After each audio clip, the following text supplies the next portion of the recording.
Hello, I'm Dr. Robert Craig Hogan, Director of the Business Writing Center. The Business Writing Center has been training business writers around the world since 1997. We offer 45 self-pacing online business writing courses taught by highly qualified instructors. The Business Writing Center has developed this series of videos to give you the best practices in business writing that you can use to take care of problems we know business people experience in writing. You know what it's like to send an email to a help desk or support person describing a problem. It could be with software, hardware, a new phone system, or any of the other hundreds of new business tools we must use daily. The problem is often the support person provides the wrong suggestion or doesn't understand what you're describing. That results in another round of emails as you try to get across to the support person what your problem is, and he or she tries to understand what you're saying. In this video, I'm going to share with you how you can describe a problem so clearly that it can be solved with one email exchange. This is an example of a description of a problem that will result in a series of back and forth emails. Derek writes, "My password doesn't work."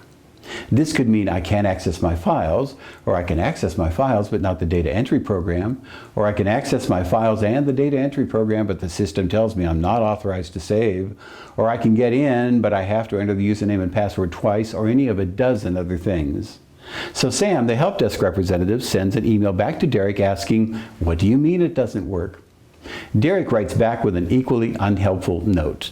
"I can't get into the system. I need a reset."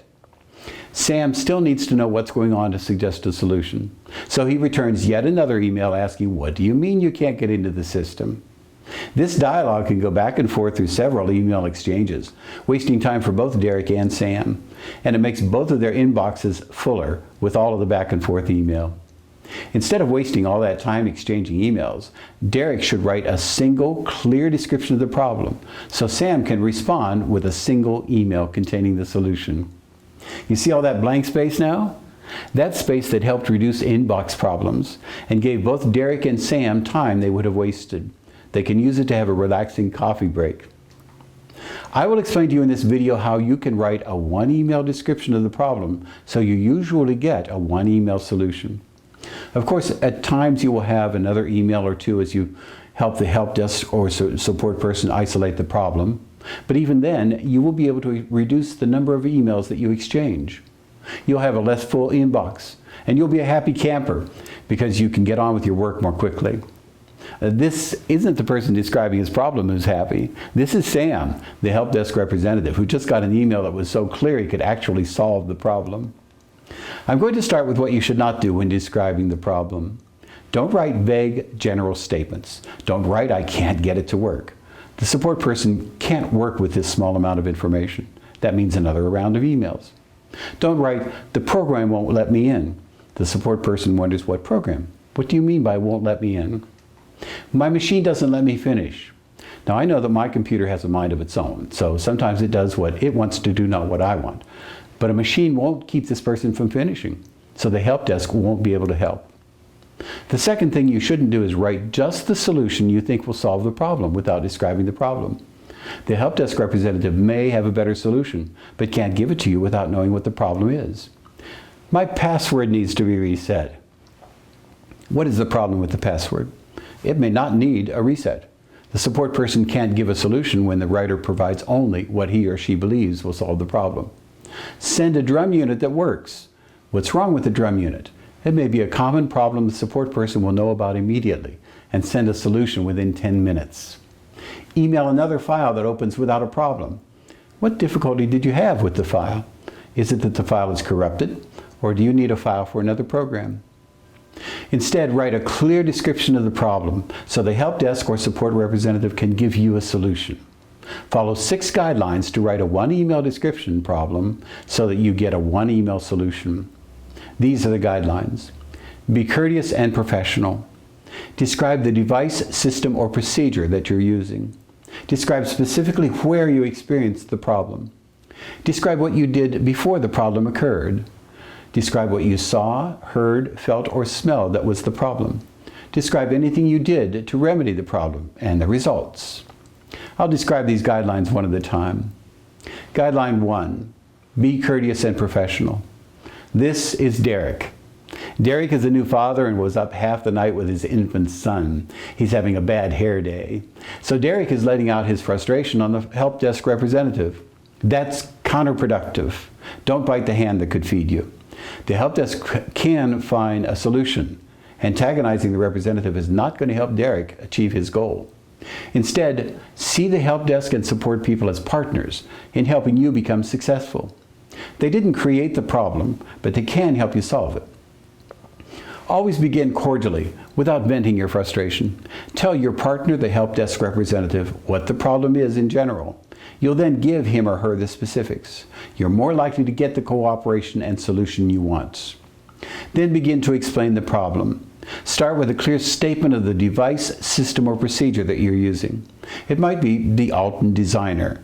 Add the specific information, Module 2. Or write the Apex tutorial with the specific information, Lesson 16. Or the electronic pass key with the specific information at the south entrance. Whatever the description, be specific. This is Derek again. He has a problem and will send an email to the help desk. We'll follow his communication during this video. He writes his cordial opening that we've seen already. Then he states the product, system, or procedure. In this case, he's using his company's new customer data tracker system. Next, he describes specifically where he encountered the problem. I was at the screen with change parameters at the top. I was taking the quiz titled Test Your Knowledge of the Change Hinges Procedure. I was changing the toner cartridge. I had just finished entering the customer's data and was about to save the record. Be specific. Derek knows he needs to tell the help desk where he encountered the problem. So he writes, I was at the screen titled Customer Tax Data. The next step in writing a clear description of the problem is to describe what you did before the problem occurred. This description should include a clear action. I typed, I inserted, I pressed enter. Don't write a vague, I finished the screen or I did the procedure. Write a clear, concrete, actual action. I typed the client's first name and pressed enter. The actions are typed and pressed. I lifted the lid, unhooked the tray, and lifted the tray out of the unit. That uses action words. I put together the top frame and inserted the 4 posts into it, so they snapped into place. Derek knows this next step is to describe what he did prior to the problem. He writes, I put in my client's social security number and tax ID number, or TIN. I clicked on review fields and a list of the data I had entered appeared. The actions are put in, clicked, and he describes what he saw, a list of data. The next step is to describe what you saw, heard, felt, or smelled that was the problem. When you write this description, make sure you write sensed information. Smelled is in this list because you might smell a circuit burning.